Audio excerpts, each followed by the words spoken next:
The silence inside the helmet of a standard issue EVA suit is never absolute. There is always the hum of the recyclers, the rhythmic hiss of the oxygen scrubbers, and the wet, desperate sound of one's own breathing. For Commander Elias Thorne, floating in the abrasive dark of the Oort cloud, these sounds were the only tether to sanity. Before him drifted the USC Event Horizon, a colossal helium-3 refinery ship that had vanished from the shipping lanes 40 years ago. It didn't look like a ship anymore. It looked like a wound in the darkness. The vessel was listing at a steep angle relative to the ecliptic plane. Its running lights long dead, its hull scarred by micrometeoroid impacts that looked like buckshot against gray skin. Telemetry check, Elias whispered, his voice cracking. The dryness of the suit air was already getting to him. Reading you clear, Commander, came the voice of Jensen from the salvage tug Vulture, anchored to kilometers away. Radiation levels are slightly elevated but within parameters. The hull temperature is near absolute zero. No thermal signatures inside. It's a tomb, Elias, just like we thought. Copy that. Initiating contact, Elias fired his maneuvering thrusters. Small puffs of nitrogen gas propelled him across the gap. The event horizon loomed, a monolith of dead industrialism. As he approached the primary airlock, he noted the blast scorching around the docking ring. Something had exploded here, but the damage was directed outward, not inward. He grabbed the manual release lever. The hydraulics were frozen solid, but the emergency superconductive battery in his multi-tool provided enough heat to unseal the mechanism. With a vibration that traveled up his arms and rattled his teeth, the airlock cycled, not with a hiss of atmosphere, but with the silent shudder of metal grinding on vacuum-welded metal. The ship had been vented long ago. Elias said. Magnetic boots engaged. Clank, clank. The sound of his boots hitting the deck plating was conducted through his suit. He switched on his shoulder-mounted floodlights. The beam cut through the floating dust particulate matter that hung suspended in zero gravity. Like a frozen fog dot, the interior was pristine. To pristine. Usually, when a ship vents, chaos ensues. Loose cargo becomes shrapnel. Bodies are pulled toward the breach. But the corridor of the event horizon was orderly. Tools were strapped to bulkheads. Emergency masks hung neatly in their cabinets. It was as if the air had simply decided to leave, and the crew hadn't panicked. Approaching the bridge, Elias narrated, moving deeper. Jensen, are you seeing this video feed? No signs of struggle. I see it, Jensen replied. There was a hesitation in his voice. Elias, I'm picking up a weird echo on the LiDAR. It's probably just interference from the event horizon's reactor shielding, but it looks like the ship's geometry is shifting. It's a dead hulk, Jensen. The metal is frozen. Just keep an eye on your biometrics. Your heart rate is spiking. Elias ignored him. He reached the bridge. The heavy blast doors were open. Inside, the command deck was a graveyard of screens and dead leads. But in the captain's chair, there was a figure. Elias floated closer, his hand drifting to the plasma cutter on his belt. Hello? He called out. Feeling foolish, the figure didn't move. It was a spacesuit, heavily modified, tethered to the central console by a thick bundle of fiber optic cables. Elias maneuvered around the front. The faceplate was frosted over on the inside. He wiped it with his gloved hand. There was no face. The helmet was filled with a dense, gray fluid. Suspended within the fluid were eyes, dozens of them, human eyes, severed from their optic nerves. Floating like pickled onions in a jar, Elias recoiled, his back hitting the console. Jesus, Jensen, tell me you saw that. Static hissed in his ear. Jensen, keep by. Geometry. The signal was degrading. Elias looked at the console the suit was tethered to. The screen flickered. It wasn't dead. It was in standby. The movement of Elias's suit had triggered a proximity sensor. Amber text scrolled across the terminal, reflecting off the glass of his helmet. System log. Year to 189. Day 402. Status, containment failure. Solution, physical integration.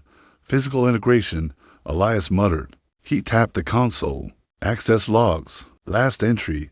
A voice synthesized from crunching data filled his helmet comms, bypassing the ship's lack of air by transmitting directly on the emergency frequency. It wasn't a human voice. It sounded like a chorus of people speaking in perfect unison, devoid of inflection. We found it in the ice of Enceladus. We thought it was a mineral. It was a frequency, a resonance locked in matter. When we brought it aboard, it didn't infect our bodies. It infected our perception. It corrected our geometry. Jensen, I'm aborting, Elias said, his breath coming in short, sharp gasps. Jensen, no answer. Just a rhythmic thumping sound over the comms.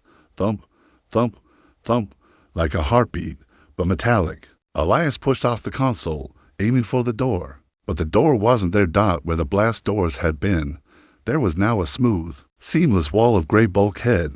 He spun around. The bridge windows, which should have shown the star-strewn void, were black. Not space black, but painted black. Calm down, he told himself. Spatial disorientation. Oxygen toxicity. Check your mix. He looked at his wrist computer. O2 levels were normal. CO2 scrubbers active. He wasn't hallucinating. The ship had changed.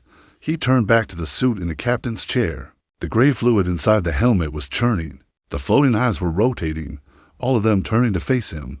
The synthesized voice spoke again, louder this time. Do not be afraid of the angles. Commander Thorne, the Euclidean geometry you rely on is a cage. We have dissolved the bars.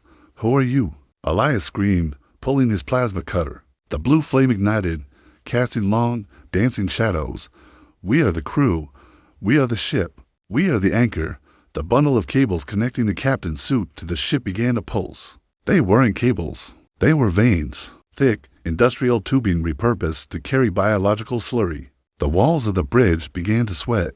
Condensation formed, but it wasn't water. It was the same gray fluid. Elias fired the cutter at the wall where the door used to be. Molten metal sprayed into the vacuum, glowing angry orange. He carved a circle, kicked it, and floated through. He wasn't in the corridor. He was in the mess hall. It was on the other side of the ship, for decks down. That was impossible. Jensen. Mayday. The internal layout is. It's wrong. The static cleared for a second. Jensen's voice came through, screaming. It's got the vulture. Elias, get out. The radar. It's not a ship. It's a mouth. It's unfolding. The transmission cut with a wet snap. Elias drifted in the center of the mess hall. The tables were bolted to the floor, but they were arranged in a spiral pattern that hurt his eyes to look at. A pattern that seemed to draw his vision toward the center, where a single, pristine apple sat on a tray. He looked closer. The apple wasn't sitting on the tray. It was hovering millimeters above it, and it was rotting in fast-forward and reversing, decaying and blooming in a loop that took seconds. Time distortion. The frequency the log mentioned it was warping local spacetime. He needed to get to the airlock. If the layout was shifting, he couldn't trust his memory. He had to trust physics. The airlock was the source of the pressure differential when he entered. Even in a vacuum, there were trace gases. He switched his HUD to thermal mode, looking for the residual heat of his own entry. He saw footprints glowing faintly on the floor. His footprints. He followed them, running now. His magnetic boots disengaged to allow him to bound off surfaces in zero-G. He flew down a corridor that stretched longer than the ship itself. He passed rooms that shouldn't exist, a nursery with a crib made of circuit boards, a medical bay where the surgical tools were fused into a sculpture of a human hand. He reached the airlock. The inner door was sealed. He grabbed the manual release. It spun freely in his hand. Disconnected. There is no leaving, the voice whispered. It wasn't coming from the comms anymore. It was coming from inside his helmet. The vulture has been integrated. Jensen is with us. He says your fear tastes like copper. Open the damn door. Elias yelled. He placed the plasma cutter against the hinges. As the metal melted, the airlock door didn't swing outward. It dissolved. It turned into that gray liquid and splashed onto Elias's suit. He scrambled backward, batting at the fluid. It didn't burn. It was freezing. It clung to his visor, obscuring his vision. He frantically wiped it away. When his vision cleared, he was no longer on the ship. He was floating in open space. The stars were above, below, and around him. He gasped in relief. He had blown the door and vented himself out. He activated his distress beacon. Jensen, Vulture, I'm clear of the wreck.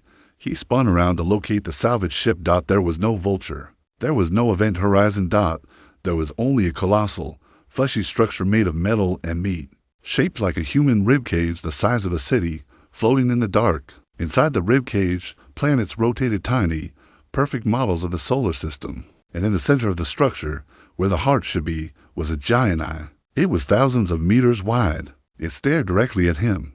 Elias looked down at his suit. The gray fluid had stopped moving. It had seeped into the seals of his gloves. He felt a prickling sensation in his fingertips. Not pain, but connection. He looked at his HUD. The biometric readout was going haywire. Heart rate, 0. Oxygen levels, NA. Status, integrating.